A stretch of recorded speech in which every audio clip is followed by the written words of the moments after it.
Bueno, damos la bienvenida a la doctora Gina, veo que ya se conectó. Yo creo que ya estamos listos, Jenny, para empezar. Adelante. Ok, ¿ahí ven bien mi pantalla? Perfecto. Buenas tardes a todos. Hola. Gusto saludarlos. Bueno, listos. Entonces vamos a comenzar. Entonces, bueno, el día de hoy vamos a ver panangiografía cerebral por angiografía por sustracción digital, técnica y complicaciones. No quiere pasar. Ahí. Bueno, entonces los objetivos de esta charla son describir la técnica de la panangiografía cerebral y también conocer las características imagenológicas de las complicaciones relacionadas. Entonces, pues primero vamos a ver qué es la angiografía por sustracción digital. Es una técnica fluoroscópica que se usa pues, en radiología intervencionista para visualizar los vasos sanguíneos. Lo que se hace pues es que las estructuras radioopacas como los huesos y otros tejidos pues se eliminan o se restan digitalmente de la imagen, lo que nos va a permitir una representación precisa de los vasos sanguíneos, como ya lo vimos pues ahí en el video. Entonces vamos a hablar un poquito de la historia de la panangiografía cerebral. Entonces básicamente la angiografía es posible en gran medida gracias a la técnica de Seldinger, que fue descrita por primera vez en 1953 para el acceso intravascular y es la que vamos a abordar pues en esta charla. Esta pues se va a complementar con la sustracción digital, como ya lo mencionaba, mediante la cual se adquiere una imagen previa al contraste y luego se sustrae las imágenes posteriores al contraste. Y esta fue una técnica que se introdujo en la década de 1970 gracias a la actualización en el tiempo real de las imágenes resultantes. En cuanto a las indicaciones de este estudio, entonces pues se va a utilizar tanto con fines de diagnóstico como de tratamiento. Entonces pues se puede realizar para patología tanto extracraneal como intracraneal y hay que tener en cuenta que la panangiografía se va a reservar generalmente para situaciones en las que vamos a ver que las imágenes previas del paciente, pues las que no son invasivas como tal, puede que no sean concluyentes del todo o cuando tengamos dos estudios pues contradictorios nos podemos ayudar con este tipo de estudio. También pues dentro de las patologías intracraneales para las cuales se utiliza este estudio tenemos la hemorragia subaracnoidea no traumática, en la que pues la angiografía sigue siendo pues el gol estándar principalmente pues para la detección de los aneurismas cerebrales. En cuanto a las contraindicaciones, hay que tener en cuenta que no hay contraindicaciones absolutas para este estudio. Sí hay unas contraindicaciones relativas que son pues la insuficiencia renal, la hipersensibilidad a los medios de contraste yodados y la coagulopatía. Y pues para estas hay que tener ciertas cosas en cuenta. Entonces, digamos en el caso de la hipersensibilidad a los medios de contraste yodados, pues lo que podemos hacer es como considerar otras alternativas al contraste. Algunos centros pueden utilizar, por ejemplo, dióxido de carbono en ese caso, o en caso contrario de que no exista, por ejemplo, esa solución, también se puede o se recomienda pues la profilaxis estándar con 32 miligramos de metilprednisolona, que se dan 12 y 2 horas antes del procedimiento. En el caso pues de la insuficiencia renal, entonces estos pacientes que no son dependientes todavía de la diálisis, se va a recomendar pues el uso prudente del contraste yodado, además pues de hidratación antes y después del procedimiento, que se hace pues recomendablemente con solución salina normal, porque los estudios que se han hecho con N-acetilcisteína y con bicarbonato realmente no son concluyentes. Entonces, lo que ha demostrado como pues una mayor eficacia en la nefroprotección antes del procedimiento ha sido eso, la solución salina normal. En cuanto a la parte de la coagulopatía, pues entonces debe corregirse en la medida en que sea posible. Y pues en ese caso, pues podemos ayudarnos ya con el hematólogo o con el grupo pues, de medicina interna. En cuanto al procedimiento, entonces vamos a tener varias cosas en cuenta. Primero, hay que hacer una evaluación previa al procedimiento. Entonces, pues la idea es que antes de cualquier procedimiento, de cualquier tratamiento, pues ya sea por el grupo de radiología intervencionista o por neurocirugía, siempre se debe pues, realizar una consulta previa que incluya pues una historia clínica completa con un examen físico enfocado pues sobre todo a la parte neurológica, porque pues eso es lo que se va a manejar. y pues se debe hacer una revisión de todos los valores de laboratorio, de las imágenes previas que tenga el paciente, preguntarle pues si tiene algún antecedente de enfermedad aterosclerótica, por ejemplo, que haya tenido, no sé, un infarto agudo de miocardio, también antecedentes de diabetes, el estado pues de la función renal, los medicamentos que esté tomando, si hay alergias o exposición previa a medios de contraste yodados y cómo le ha ido al paciente pues en esas oportunidades. También si se han realizado de pronto angiografías antes, tener esos reportes pues a mano y pues obviamente también revisar todos los procedimientos quirúrgicos que le habrán realizado previamente al paciente, los informes de los angiogramas previos y cualquier estudio en general de imágenes vasculares que sea relevante, por ejemplo, pues un angiotac previo al procedimiento. Muy importante también pues informar al paciente todos los riesgos específicos del procedimiento, entonces decirle que puede haber dolor, puede haber infección, hemorragia, insuficiencia renal, puede haber complicaciones sistémicas, disección cervical, intracraneal, ACV, hematoma inguinal, que esas son como las complicaciones que ahorita vamos a ver más adelante, pero también obviamente hay que explicarle que también puede que, además de como nos pasó de pronto hoy, que veíamos no solamente la imagen diagnóstica, sino que de una vez se pudo realizar el tratamiento de los aneurismas, entonces pues también es importante irle comunicando todo eso al paciente y a la familia. Como lo decía, entonces pues obviamente tener un hemograma, la función renal, los tiempos de coagulación lo más reciente posible, idealmente de 3 a 5 días máximo, o sea, que sean bien recientes. También se recomienda pues hacer una terapia puente en caso de que el paciente esté pues con anticoagulantes de base. Entonces pues lo que dicen es que se administre la heparina de bajo peso molecular 4 días antes y 2 días después del procedimiento.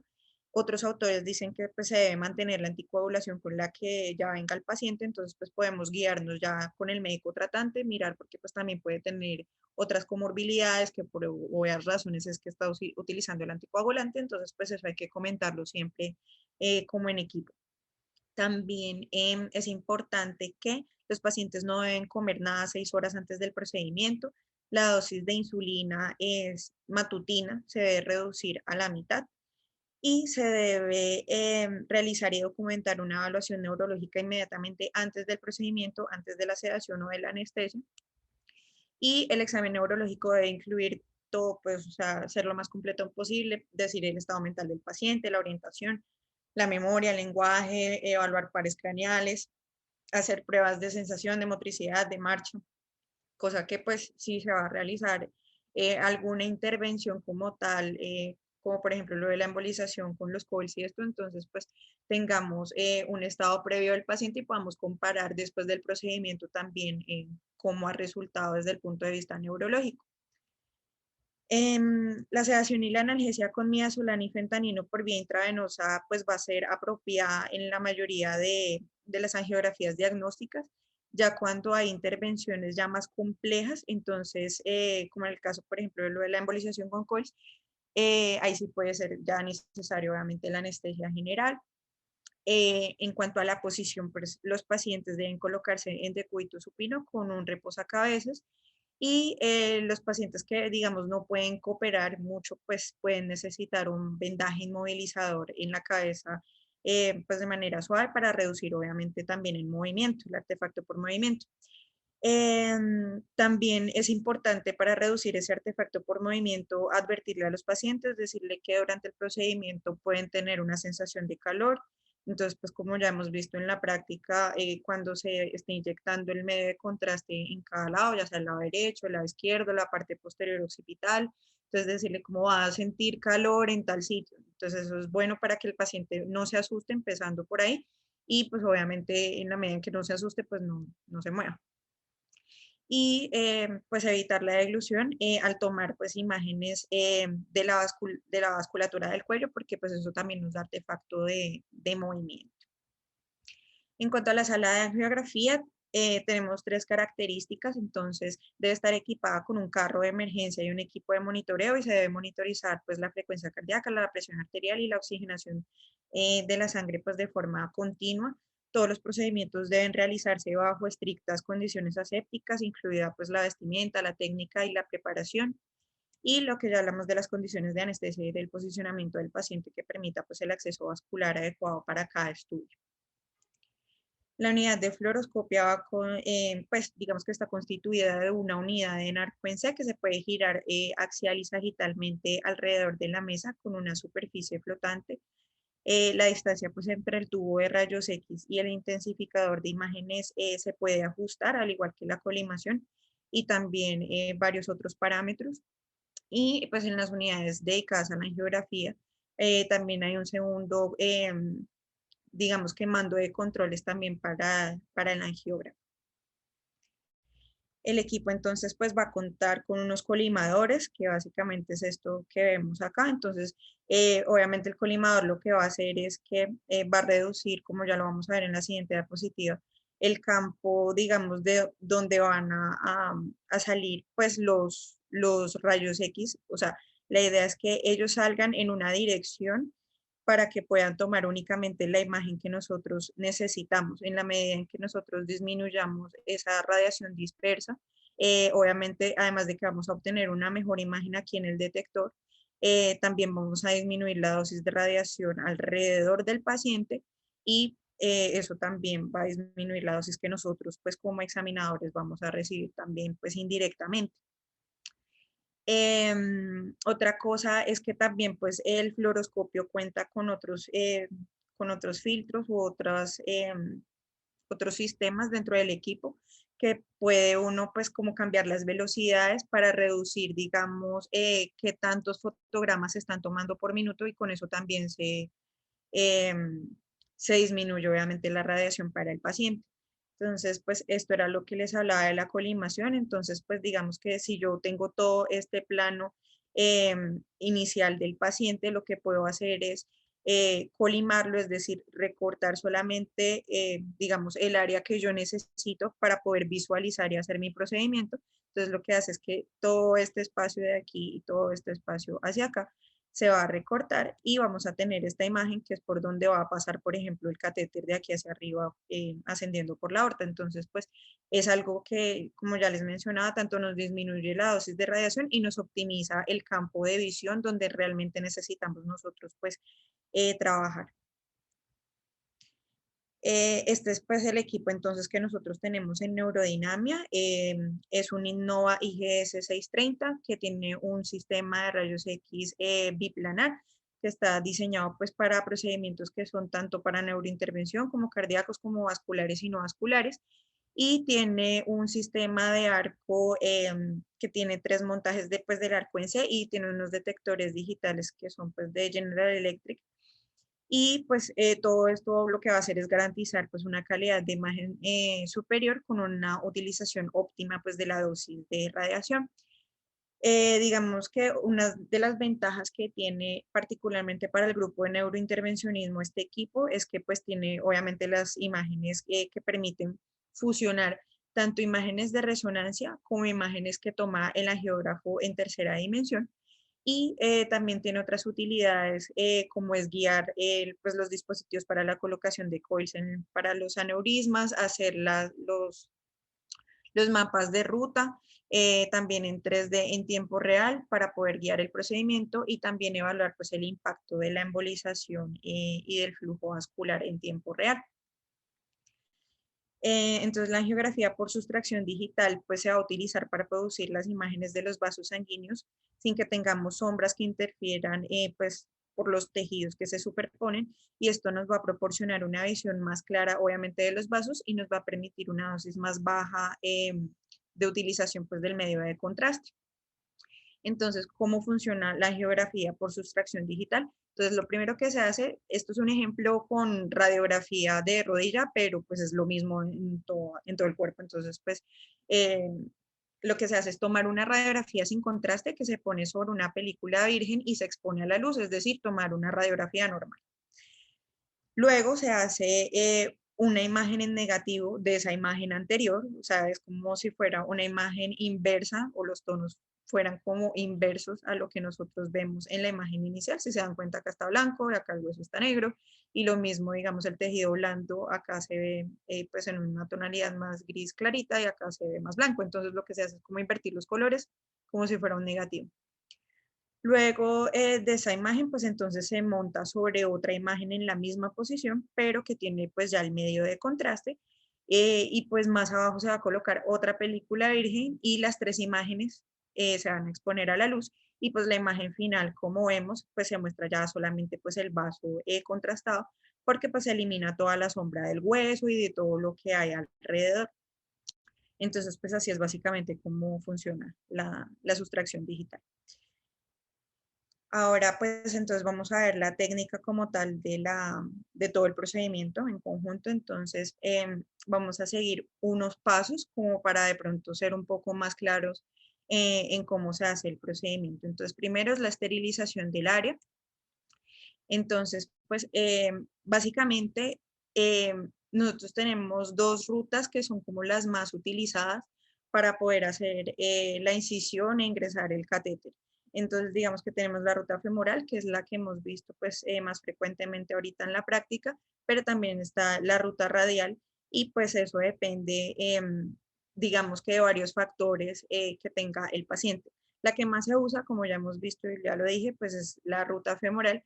Esta tiene la ventaja de que pues tiene una técnica un poco más fácil, tiene una menor exposición a la radiación, la calidad de la imagen es también mejor que si hacemos pues la técnica por vía radial, pero la técnica por vía radial va a tener las ventajas de que pues va a tener un mejor confort pues para el paciente, porque pues técnicamente ellos siempre les hacen, digamos que las punciones acá o en la mano o acá en la fosa antecubital, entonces como que de pronto se sienten más cómodos por ese lado, porque ya es algo como más rutinario.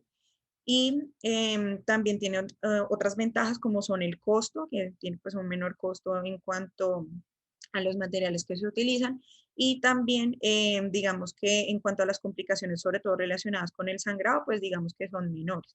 Pero entonces, lo que vamos a ver ahorita en las siguientes diapositivas es la ruta femoral, pero este diagrama lo traje básicamente para decir que igual cuando se hace el acceso, ya sea radial o se hace braquial, porque igual también se puede hacer directamente aquí arriba teniendo las mismas ventajas, digamos que es una ruta que igual es mucho más directa hacia pues el arco aórtico y lo que se hace es acceder igual aproximadamente 1 centímetro por encima del pliegue antecubital y pues por esta ubicación va a permitir pues que la arteria braquial se comprima contra el húmero distal para hacer pues la hemostasia al final del procedimiento. Entonces por eso es que se elige de pronto esta ruta braquial para hacerlo.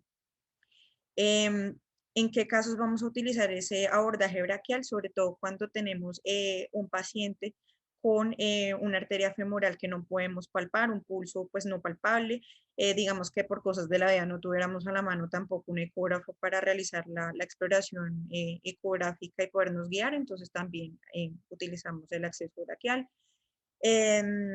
También si el paciente ha tenido alguna intervención o alguna cirugía femoral reciente, si tiene enfermedad oclusiva femoral de la femoral común pues muy grave, si tiene aneurismas femorales, también si tiene material protésico a ese nivel, ya sea que le hayan hecho también, no sé, un bypass iliofemoral o alguna intervención acá, entonces digamos que puede haber algún tipo de temor en ese caso de infectar, digamos, el injerto o que haya imposibilidad pues, de lograr hemostasia después de la punción. Obviamente todo eso aumenta el riesgo de pseudoaneurisma, entonces digamos que todas esas cosas nos hacen escoger el acceso pues ya braquial. Entonces, bueno, acá traje un diagrama anatómico en coronal de lo que sería, digamos, la arteria femoral. Entonces, pues como ya sabemos, viene la ilíaca externa, va a pasar por debajo de todo el canal inguinal y esa va a ser como la mayor referencia anatómica junto con la espina ilíaca antero superior y la sínfisis del pubis, como ya vamos a ver ahorita por la técnica, y la cabeza femoral. Esos puntos de reparo hay que tenerlos muy en cuenta porque pues teniendo esos puntos como referencia vamos a tener que en medio de ellos va a pasar entonces la arteria femoral de manera más lateral Luego vamos a tener la vena femoral y más medial, pues el nervio. Siempre es el paquete, digamos, como en ese orden. Y eso es lo que hay que tener en cuenta, sobre todo desde la anatomía como para el abordaje. Ahora vamos a ver unas cosas más profundas que nos interesan para el acceso. Entonces, para la palpación puntualmente del pulso femoral, teniendo en cuenta pues estos puntos de reparo anatómico, entonces nosotros generalmente vamos a iniciar la punción del lado derecho del paciente en la pierna derecha. Si existe alguna dificultad técnica de las que anteriormente nombré, entonces nos pasamos a la pierna izquierda, si no, entonces lo intentamos en abordaje braquial. Entonces, acá está la mano izquierda y con esta mano izquierda lo que vamos a hacer es con el pulgar palpamos la espina ilíaca antero superior y con el dedo medio vamos a estar dirigiéndonos hacia las sínfisis del pubis. Entonces, en el medio vamos a tener el dedo índice que técnicamente debe palpar el pulso femoral, pero obviamente pues nos podemos ayudar con nuestra mano derecha para identificar adecuadamente este pulso femoral.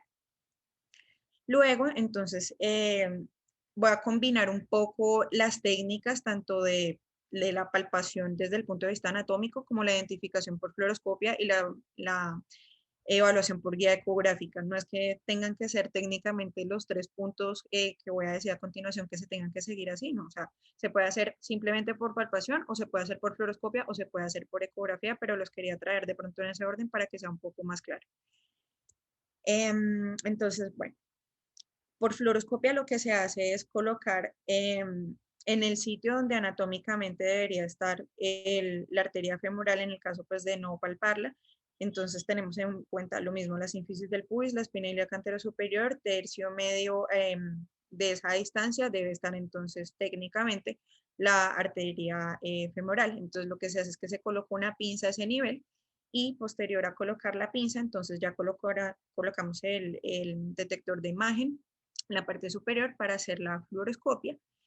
Y la idea es que cuando nosotros realicemos la imagen de la fluoroscopia, siempre la pinza debería estar ubicada idealmente en el borde inferior de la cabeza femoral. Esa es la ubicación que debería ser la correcta para nosotros poder decir que en este plano está pasando pues la arteria femoral, porque ese es el curso anatómico que ella tiene. Entonces, por eso les decía que este es uno de los puntos anatómicos, la cabeza femoral, que se debe tener en cuenta. Ahora, si yo tengo la pinza, digamos, en esta ubicación que está sobre el trocánter menor, obviamente está muy lejos de donde debería estar pues la cabeza femoral, entonces en ese caso tendría que aproximarme más hacia acá para poder estar en esta ubicación pues correcta. Entonces, una vez que yo ya he identificado que está posicionada por debajo de la cabeza femoral por fluoroscopia, puedo trazar una línea perpendicular y ya pues seguir haciendo mi procedimiento. Bajo ecografía, ¿qué se hace? Entonces, lo que hacemos es colocar el transductor en posición transversal. De pronto, no sé si de pronto lo han revisado antes o lo han dicho antes, pero pues nosotros como radiólogos lo que tenemos siempre en cuenta es que el transductor siempre va a tener aquí de este lado como una marquilla. No es que tenga algún color específico ni nada, sino que es como un relieve aquí lineal que le indica a uno hacia dónde está orientado el transductor para uno poderlo entender en la pantalla. Entonces, nosotros tratamos siempre de que esa línea siempre esté a la derecha, independientemente de dónde estemos explorando en el cuerpo. Entonces, pues igual en este caso estamos en el área femoral, entonces siempre la marquilla debe estar hacia acá, porque pues si la ponen acá, van a ver la imagen al revés y se van a confundir más. Entonces, eso es como una clave. Obviamente el transductor debe cubrirse con algo pues estéril porque estamos en un campo quirúrgico y debemos utilizar gel conductor para poder visualizar mejor las estructuras porque eso es lo que nos ayuda a ver por ultrasonido las imágenes pues que necesitamos observar. Y bueno, no sé si ya lo mencioné, pero pues debe colocarse en el plano transverso para poder visualizar inicialmente lo que ya les voy a mostrar, pero también se puede colocar en el plano longitudinal, que es, digamos, en esta posición, así como lo estoy señalando. Entonces, bueno, lo que nosotros hacemos entonces por ecografía es, voy a primero explicar cómo sería este plano porque está técnicamente al revés, entonces digamos que acá viene la femoral común y aquí ya viene y se divide en la superficial y en la profunda y acá está la vena al fondo. Entonces, esto va a ser anterior, esto va a ser posterior, esto va a ser superior y esto va a ser acá inferior. Entonces, como ya tenemos nuestro transductor en posición transversa, lo que hacemos es a ese nivel ubicarnos, obviamente, como les decía, en la arteria femoral y nos vamos a ubicar a 45 grados a partir de la posición del transductor, que es el que está pues a 0 grados, obviamente. Entonces nos vamos a ir a 45 grados y ahí es donde vamos a iniciar la punción. Antes de eso, voy a mostrar cómo se ve entonces esa imagen por ecografía. Si mi transductor entonces está acá, entonces yo voy a tener esta imagen. Pero digamos que inicialmente yo puedo estar un poquito más abajo, entonces voy a tener esta imagen de acá. Entonces, si yo tengo mi transductor aquí parado, lo que voy a ver es la arteria femoral, la superficial, la profunda y la vena, que es lo mismo que estoy viendo acá. Entonces, acá viene la superficial, acá viene la profunda y acá viene la vena, ¿sí? Luego, si yo subo un poquito más con el transductor en el mismo plano axial, entonces lo que voy a tener es que acá igual ya está la femoral común, porque pues estamos en este plano, y vamos a tener la vena femoral por la parte pues inferior. Otras cosas para poder identificar, obviamente, que estoy en la arteria correcta, es que, bueno, para primero saber qué es una arteria, es porque las arterias obviamente pulsan, entonces yo voy a ver esto, aquí no traje una imagen, digamos que en tiempo real, pero obviamente esto me va a estar pulsando mientras que la vena no. Otra cosa es que las venas son compresibles mientras que las arterias no. Entonces, obviamente, yo aquí, por ejemplo, estoy comprimiendo con el transductor desde la parte superior. Entonces, obviamente, este diámetro de la vena se me va a comprimir, pero luego si dejo de hacer la compresión, obviamente se va a volver a expandir, a recuperar su diámetro usual. Entonces, esas dos cositas, digamos que le ayudan a uno a identificar que es una vena, que es una arteria más allá de lo anatómico. No hay que guiarse como lo veíamos el otro día de pronto en lo de los colores, en que se vea, no la traje aquí porque pues técnicamente lo que les digo, no es algo que sea útil guiarse en el Doppler color por los colores que se vea rojo o azul, que rojo es arteria y que azul es vena, no, o sea, porque lo que vemos en el Doppler es que pues lo que sea rojo es lo que se está acercando más hacia el transductor y lo que esté más hacia azul es lo que se esté alejando y eso depende también de cómo uno configure pues igual el equipo porque a veces pueden cambiar esa barra, entonces lo que hay que fijarse es en eso. Bueno, otra cosa que hay que visualizar en la ecografía es que acá estamos en un modo pues de escala de grises, en un modo B. En el modo B nos facilita visualizar toda la pared de la arteria y en este caso para la angiografía si hay placas, porque obviamente si hay placas de ateroma, pues eso nos puede complicar un poco el acceso. Entonces, pues este modo nos puede ayudar como a ubicar cuál es el sitio ideal para realizar la punción. Entonces, las placas nosotros pues usualmente todo lo que es calcio lo vemos así como unas cosas blancas muy blancas, que son pues hiperecogénicas y que botan una sombra, eso lo describimos así, como una sombra posterior que es bastante sucia, entonces pues eso es lo que nos va a indicar que es calcio, alguna calcificación. Bueno, luego de todo esto, o sea, ya habiendo escogido pues el método bajo el cual vamos a insertar pues la aguja, entonces lo que vamos a hacer ya es colocar la anestesia local. Entonces pues la anestesia local, en este caso guiado por ecografía, lo que hacemos es, como ya decía, dirigir igual la aguja al plano del tejido celular subcutáneo, en el caso pues obviamente de la anestesia, manteniendo la guía ecográfica sobre el plano que ya habíamos trazado, tratar pues de no moverse de ahí porque obviamente pues perdemos la guía de donde vamos a realizar la punción y se hace con anestesia local al 1 al 2% de clorhidrato de lidocaína eh, y ya, eso se hace pues ahí en el tejido celular subcutáneo. En cuanto a la punción ya de la arteria femoral, entonces vamos a tener dos tipos de catéteres. Entonces tenemos un catéter, perdón, una aguja de 21 gauge y tenemos otras de 18 gauge. Entonces se dice que la que más se utiliza es esta de 18 porque pues acá es al revés, ¿no? Como entre más pequeño sea el número de la aguja, entonces pues más grande es en sí el diámetro de la aguja. Y pues viceversa. Entonces, pues lo que se hace es que este tipo de aguja, digamos que permite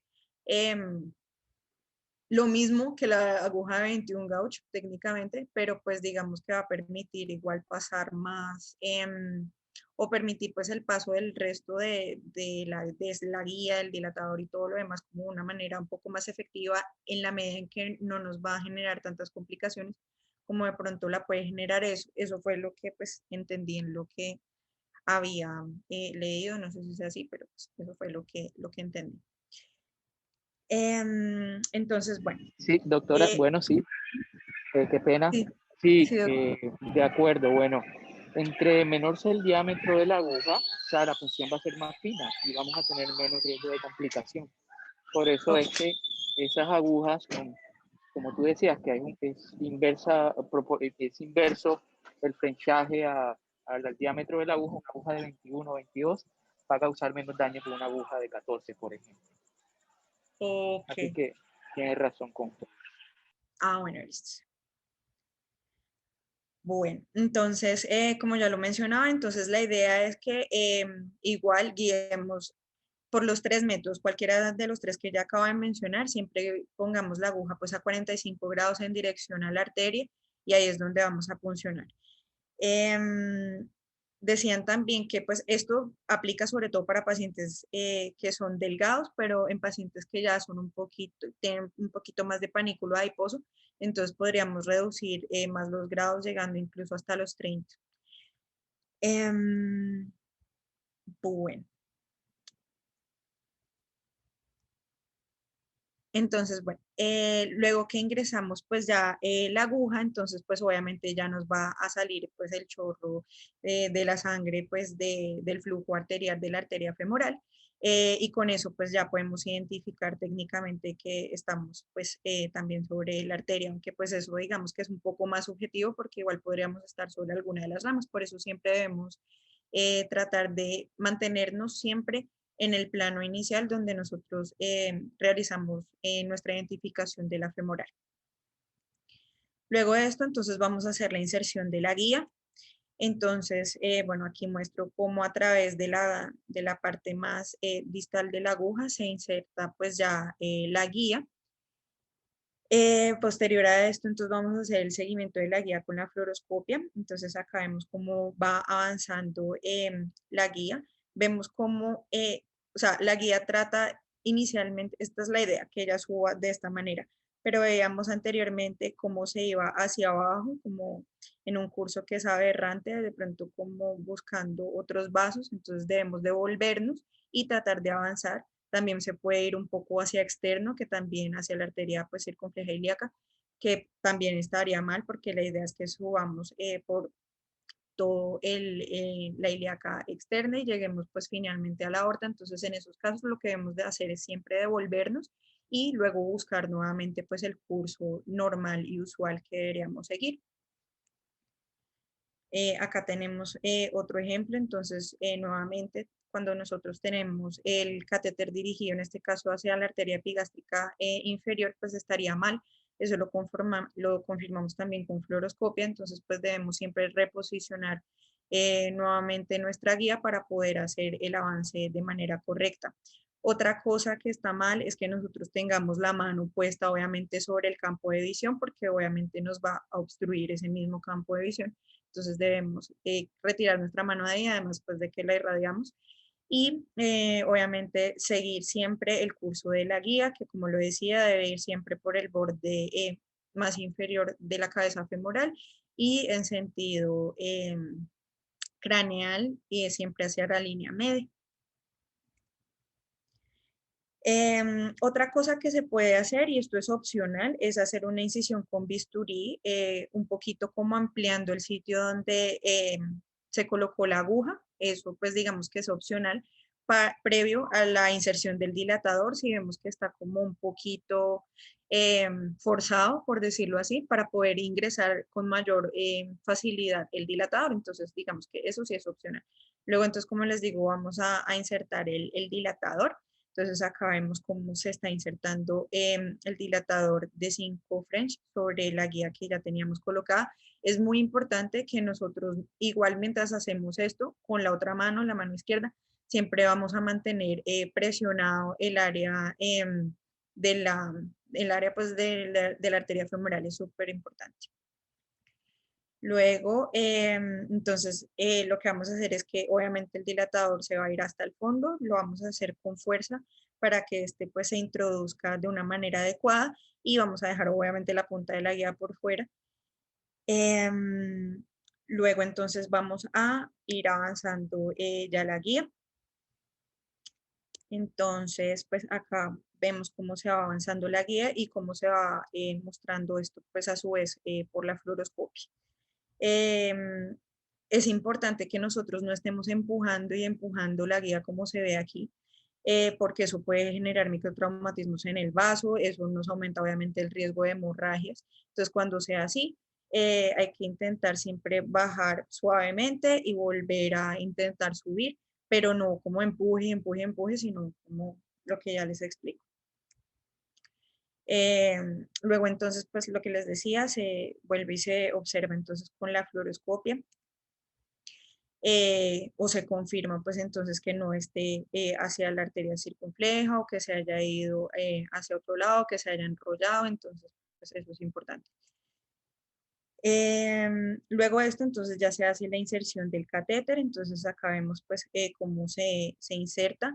Esto debe ir heparinizado, entonces pues ya lo vamos a ver ahorita pues con detalle, pero sí es importante que siempre esté heparinizado con la solución salina en la punta para, bueno, todos los materiales que acabo de decir que siempre se purguen, que siempre estén heparinizados para evitar que haya trombos o que haya coágulos o que haya embolia gaseosa, entonces por eso es súper importante. Luego entonces vamos a hacer la aspiración del catéter. Entonces, como ese catéter está conectado a una llave de 3 vías, entonces lo que se hace es que se aspira buscando que obviamente haya retorno de sangre de la arteria femoral y a su vez hacemos un lavado con solución salina posterior a este pues para limpiar el resto del catéter. Acá vemos pues cómo se retorna la sangre. Entonces, bueno, para resumir, entonces ya tenemos nuestro catéter, avanzamos nuestra guía y la idea es que obviamente esto avance por todo el curso de la aorta y hasta al arco aórtico y posteriormente ya teniéndolo hasta alturas cuando vamos a comenzar a tomar pues las imágenes de los diferentes vasos que vamos a observar durante la angiografía.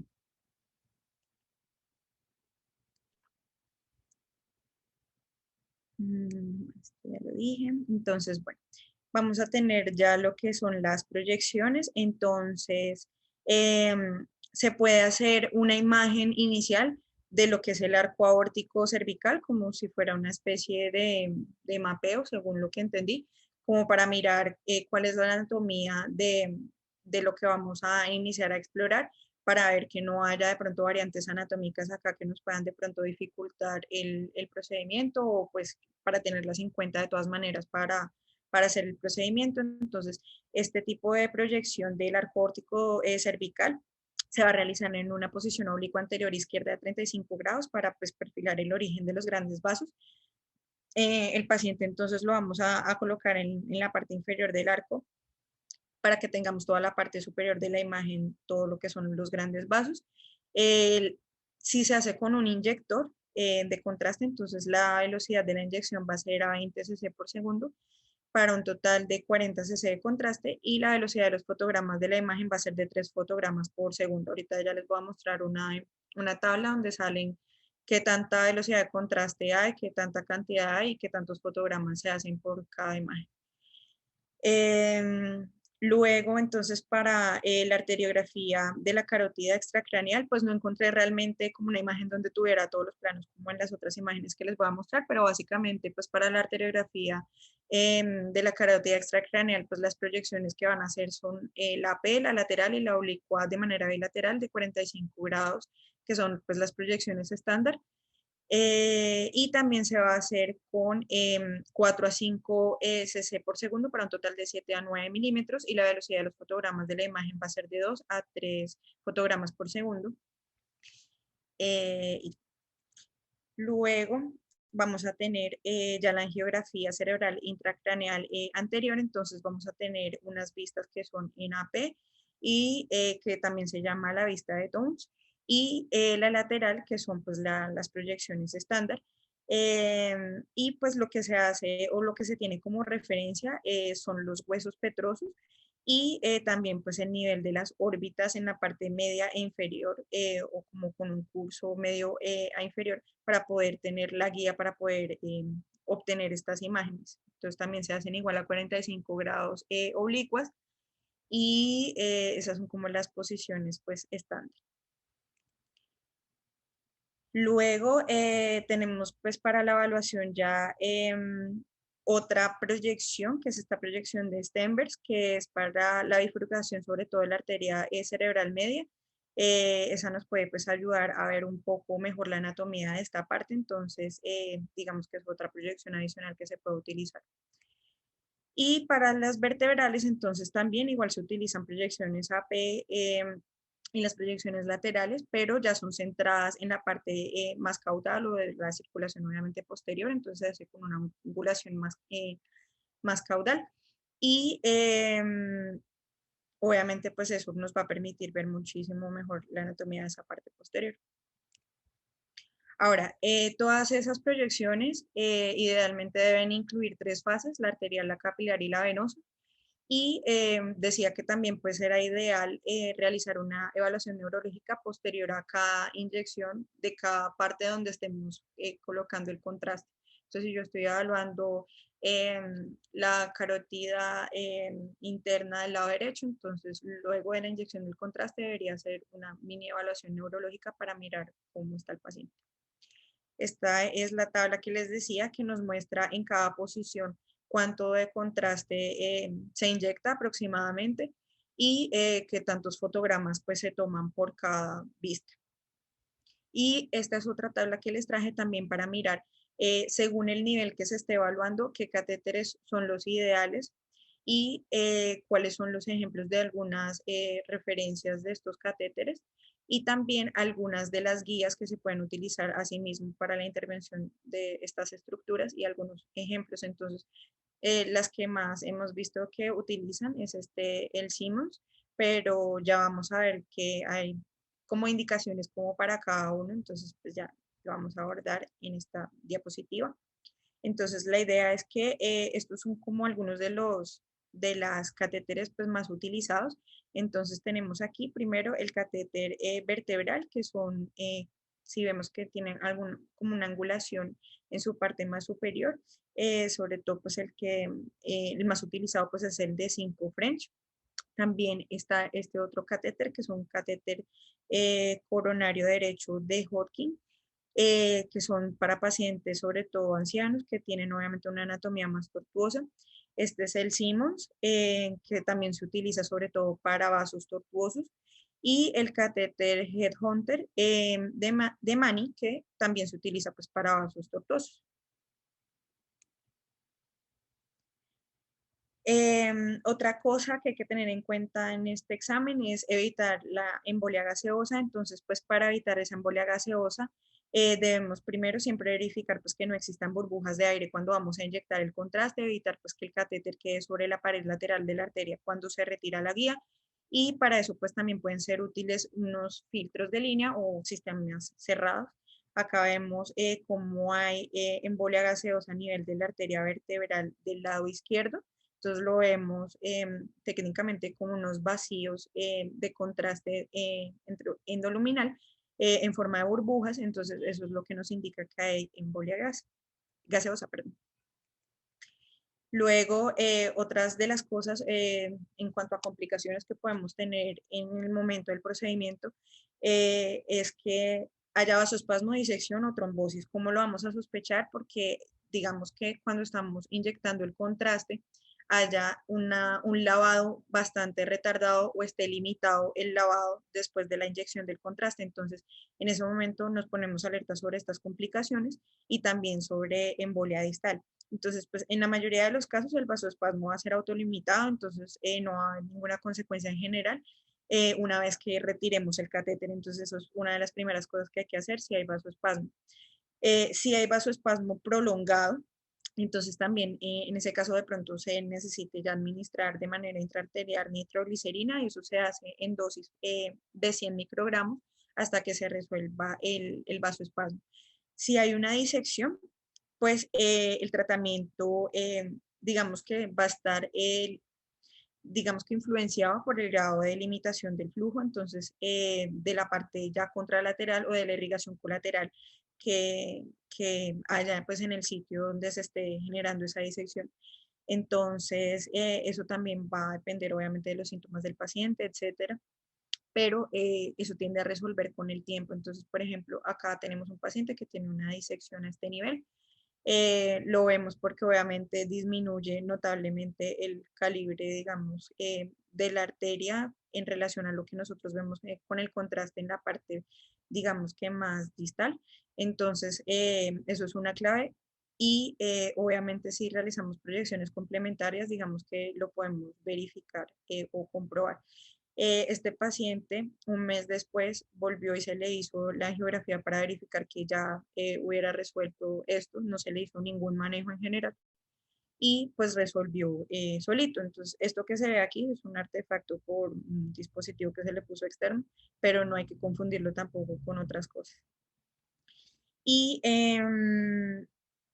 en cuanto a cuando hacen complicaciones relacionadas con la trombosis, entonces pues se puede hacer trombolisis o embolectomía si se considera pues clínicamente apropiado. Otra de las cosas que hay que evitar es inyectar muy rápido el medio de contraste o inyectar gran cantidad del medio de contraste a través de los microcatéteres de la circulación intracraneal porque puede romper las ramas perforantes cerebrales, como en este caso a nivel de los ganglios basales. Entonces, obviamente, este paciente cuando se le realizó la tomografía después del procedimiento, es una tomografía simple, y vemos cómo el medio de contraste se encuentra en la localización de los ganglios basales y es allí donde pues obviamente se extravasó por la ruptura de los vasos a ese nivel. Y 12 horas después se le realizó un TAC de control y obviamente esa hemorragia pues creció más, se hizo intraparenquimatosa, más extensa y drenó hacia el sistema ventricular de manera bilateral. Entonces pues eso hay que tenerlo en cuenta como complicación. En cuanto a la atención post-procedimiento, pues esto va a depender de la naturaleza pues, del procedimiento y si se realizó pues, de forma ambulatoria o de forma hospitalaria. El paciente debe estar inmovilizado durante 4 a 6 horas y mantenerse en posición supina y se debe realizar observaciones frecuentes para buscar sobre todo hematomas en el sitio de punción, que va a ser la complicación más común. Después ya de la angiografía, pues se debe realizar un examen neurológico y se debe documentar cualquier cambio en este. Y si nosotros vemos que hay algún cambio neurológico en el paciente, entonces pues puede requerir alguna evaluación adicional, ya sea con una nueva angiografía o un TAC o una resonancia, pues dependiendo el caso de cada paciente. Y obviamente tenemos que tener en cuenta que si el paciente estuvo sedado o con anestesia general, pues obviamente eso nos va a limitar la evaluación neurológica, entonces pues debemos hacerle igual seguimiento al paciente. El paciente técnicamente debería retornar, pues si es ambulatorio, pues obviamente se hace la observación, se va para su casa con sus recomendaciones, pero igual nosotros debemos hacer un seguimiento del paciente en la consulta externa y los pacientes, pues ya que se hayan sometido a alguna intervención adicional, como lo de los COIS y esto, entonces pues deben ir ya a servicios propiamente dedicados, digamos, o a radiología intervencionista, o a neurología, o un cuidado neurointensivo, bueno, depende pues el procedimiento que se haya realizado. Ahora, entrando ya a la segunda parte de lo de las complicaciones y cómo se observan por imagen, entonces tenemos unos predictores de las complicaciones. Digamos que la tasa de complicaciones de los pacientes relacionados con este procedimiento va a ser mucho mayor en la medida en que el paciente sea de edad avanzada o los que tengan, digamos, aterosclerosis grave, vasculitis, enfermedad cerebrovascular sintomática, hemorragia subaracnoidea, o que el procedimiento, digamos, dure más, que haya varios cambios de catéter, que depende también del tamaño de los catéteres, de la cantidad de contraste utilizado. Entonces, todo esto van a ser, digamos, que factores que se van a asociar de pronto a una mayor tasa de complicaciones. Entonces, las complicaciones en general las podemos tener locales o sistémicas o incluso obviamente la muerte Todo esto en general es menos del 2% de probabilidad en muchos de los casos. Lo que más es representativo, lo más frecuente es el hematoma de manera local, pero también se puede presentar trombosis, pseudoaneurisma, fístula arteriovenosa, las complicaciones sistémicas como el accidente cerebrovascular o el accidente isquémico transitorio, que son las más frecuentes desde el punto de vista neurológico. Pero también se puede presentar tromboembolismo, embolia gaseosa, disección de vasos y nefrotoxicidad por contraste. Entonces vamos a ver desde el punto de vista de imagen cada una de estas. Entonces, el hematoma inguinal desde el punto de vista clínico posterior al tratamiento, ¿cómo lo vamos a identificar clínicamente? Porque hay un aumento del tamaño o asimetría de la extremidad que puede estar acompañado o no de equimosis, como lo vemos en este caso. El paciente puede referirnos dolor, puede haber hipotensión, puede incluso estar choqueado. El mejor método de imagen para identificar este hematoma inguinal va a ser la ecografía inicialmente. Entonces, digamos que cuando comienza el hematoma, no lo traje aquí, pero los hematomas en general en cualquier lado, cuando uno los ve por ecografía, se ven inicialmente muy ecogénicos, es decir, como una ecogenicidad así como esto blanco. Entonces puede ser difícil de distinguir del plano del tejido celular subcutáneo, que es este de aquí, porque pues tienen la misma ecogenicidad. Pero pues uno en ese caso de pronto se puede ayudar del Doppler color porque no tenga flujo al Doppler, bueno, de otras cosas. En la medida en que vamos avanzando el hematoma, él como tiene sus productos de degradación de la hemoglobina, se va volviendo más hipoecoico y finalmente anecoico. Entonces acá lo vemos como es hipoecoico, entonces digamos que esto es un hematoma que ya avanzó cierto tiempo, no es un hematoma tan reciente, tan agudo después del procedimiento, pero sí se ve sobre la región inguinal, entonces eso es lo que nos ayuda a nosotros a identificarlo por ecografía. Luego tenemos el hematoma retroperitoneal o también a nivel del tórax, entonces estos pacientes obviamente por la extravasación del sitio en el que están y la estructura probablemente comprometida que va a ser la aorta, obviamente pues debe generar hipotensión o puede el paciente estar choqueado. Entonces, en este caso, el estudio, digamos que más fiable de lo que uno podría hacer es la tomografía contrastada. Uno inicialmente podría hacer una ecografía en esos pacientes, sí, pero pues la ecografía es muy limitada porque sobre todo pues en el área del abdomen puede estar limitada por el gas intestinal, por obesidad, por varios factores. Entonces, la tomografía contrastada sí nos va a permitir ver mucho mejor todas las estructuras y sobre todo que si está a nivel del retroperitoneo, la ecografía no ayuda a evaluar muy bien esa parte. Entonces, pues obviamente en el TAC si nosotros tenemos contraste, esto no es un caso propiamente asociado al procedimiento que acabo de decir, esto es de un aneurisma de la aorta abdominal, pero pues vemos que obviamente el medio de contraste está dentro de la aorta y el hematoma sería esta hipodensidad o esta densidad, perdón, que tiene la misma atenuación de los tejidos blandos como el psoas, como los músculos, entonces así es como nosotros lo vemos por la tomografía o lo podemos identificar. Lo mismo que en el tórax, entonces lo podemos identificar de esta manera y vemos cómo está el curso normal pues, de los vasos. También otra clave para mirar lo que no lo traje acá puede ser la extravasación del C medio de contraste hacia acá. En los casos ya muy, muy agudos se puede ver eso. Entonces, digamos que esas son claves para uno poderlo identificar. En cuanto a la trombosis, entonces desde el punto de vista clínico, el paciente va a presentar las 5 P's que siempre nos han mencionado, del dolor, la parálisis, la parestesia, palidez y ausencia de pulsos, en orden progresivo. Y también pueden presentar ya, si está muy complicada la cosa, pues cianosis, flictenas, rigidez muscular y gangrena.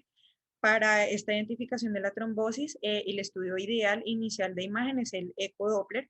Entonces, lo que vamos a hacer es, obviamente, posicionarnos sobre el vaso. Este es el eje longitudinal que decía yo al principio de la exposición.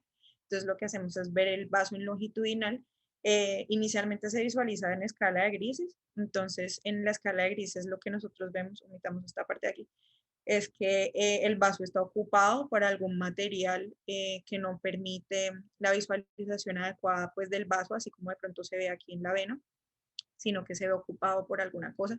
Aunque inicialmente cuando los trombos son agudos, se puede ver totalmente anecoico. Entonces ahí nos ayuda el Doppler color. Y el Doppler color, entonces, pues obviamente va a mostrar solamente la parte en la que hay flujo y la parte que no tiene flujo por el trombo, obviamente no va a mostrar ningún tipo de colores. Entonces esa va a ser pues la clave. Otra de las cosas que nosotros utilizamos para la identificación es el Doppler espectral. Entonces vamos a ver que en la parte, digamos que de donde se presenta el trombo, las velocidades van a estar más altas, mientras que en la parte más distal al trombo, obviamente porque está ocluido, pues no va a haber gran flujo, entonces obviamente vamos a tener unas velocidades más bajas. En cuanto al pseudoaneurisma, entonces esta es otra de las complicaciones que es muy importante tener en cuenta, porque a pesar de que no es tan frecuente, es realmente del 0.02 al 0.2% de incidencia, se pueden presentar y pues surgen de una interrupción de la continuidad de la pared arterial, pero que no tiene todas las capas como lo vemos en los aneurismas, entonces involucra generalmente una o dos capas de las tres normales que tiene el vaso y puede tener como, digamos, secuelas, sobre todo el dolor, la infección, la compresión de estructuras adyacentes, la ruptura del vaso o insuficiencia arterial distal. Clínicamente puede ser asintomático, puede haber dolor, puede haber una masa pulsátil. Entonces, digamos que es algo parecido a lo que vemos del hematoma desde el punto de vista clínico. Y también puede haber otros signos y síntomas como el frío, la necrosis, la trombosis o tromboembolismo arterial distal. El examen que nos va a ayudar para esto, entonces, nuevamente es la ecografía Doppler, que en el modo B o escala de grises, entonces lo vamos a ver como si fuera una estructura hipo o anecoica de contornos regulares, que posterior a colocar pues el Doppler color va a tener un signo característico que es el signo del yin-yang por el tipo de flujo arteriovenoso turbulento que tiene. Entonces, vamos a ver pues esos colores entre azul y rojo y azul dentro del pseudoaneurisma. Acá tenemos otro ejemplo en escala de grises, entonces vemos que este es un poco más grande y que tiene un flujo turbulento en el modo B, y eso lo identificamos porque se ve como muy irregular. Obviamente si esto estuviera como en vivo, de pronto se vería el movimiento de la sangre acá, que se ve así como un remolino blanco dentro de lo negro que es el pseudoaneurisma, que es lo mismo que se ve representado acá. Y nuevamente si a esa imagen le colocamos pues el Doppler color, se va a ver nuevamente el signo del yin y el yang. Este paciente, además de tener un pseudoaneurisma, tiene asociado una fístula, que eso es algo relativamente frecuente, una complicación relacionada además al pseudoaneurisma. Entonces, también se va a ver como un vaso que emerge en relación a ese pseudoaneurisma, que se identifica mucho mejor con el Doppler color, y que si nosotros colocamos el Doppler espectral va a tener unas altas velocidades al ser un trayecto fistuloso, entonces pues eso nos ayuda a identificar. La fístula arteriovenosa, entonces va a tener esas mismas características de alto flujo. Es un flujo que no va a ser el flujo pues usual con unas velocidades que vienen determinadas ya en el Doppler espectral, sino que van a ser mucho más altas. Y clínicamente lo que vamos a ver es lo mismo, masa de tejido blando pulsátil, puede haber un soplo audible o palpable, que eso pues va a ser más indicativo, obviamente, que estamos ante la fístula.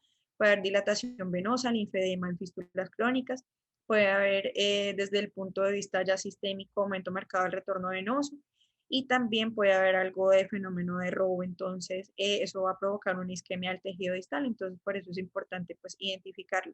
Acá tenemos un ejemplo de cómo acá se está evaluando que aquí hay una arteria en esta parte inferior. Esto no es propiamente el área femoral, sino estamos en el área braquial, entonces la arteria está en la parte inferior, la vena está en la parte más superficial. Entonces la arteria, cuando nosotros colocamos el Doppler color y además colocamos el Doppler espectral, nos damos cuenta que pues tiene sus ondas normales de un flujo arterial. Y cuando nuevamente colocamos el Doppler espectral en la posición de la vena, vemos que prácticamente tiene un flujo que también es arterializado, porque el flujo de las venas es totalmente diferente a este patrón que vemos acá por imagen. Entonces, eso a nosotros nos indica de que hay una fístula arteriovenosa, porque pues está, obviamente, la parte arterial está pasando hacia la parte venosa y por eso se ve en el vaso venoso ese flujo de tipo arterial. En cuanto al tromboembolismo, entonces clínicamente hay disnea progresiva de inicio súbito, de saturación, taquicardia e hipotensión. El estudio, como ya lo sabemos, en general siempre es el angiotac con protocolo para TEP. Entonces, obviamente lo que vamos a ver es que el contraste está, digamos, normal hasta este nivel y luego comenzamos a ver unas hipodensidades en el lumen de los vasos. Entonces, eso van a ser pues los trombos. Acá también pues hay otro. En cuanto a la embolia gaseosa, generalmente esto es asintomático, pero también se puede presentar como disnea progresiva de inicio súbito, de saturación, dolor torácico e hipotensión. El estudio también va a ser un angiotac de tórax y lo vamos a ver con una densidad de aire en el estudio contrastado, obviamente dentro del vaso. Entonces acá vemos un puntico negro, o sea, con atenuación de aire. Entonces, pues eso nos indica de que hay aire, pues obviamente dentro de la arteria pulmonar en este caso. En cuanto a la embolia gaseosa, entonces el paciente puede presentar confusión, convulsiones o deterioro neurológico progresivo. El estudio que se debe hacer inicialmente es el TAC de cráneo simple y lo que vamos a ver son múltiples espacios pues hipodensos.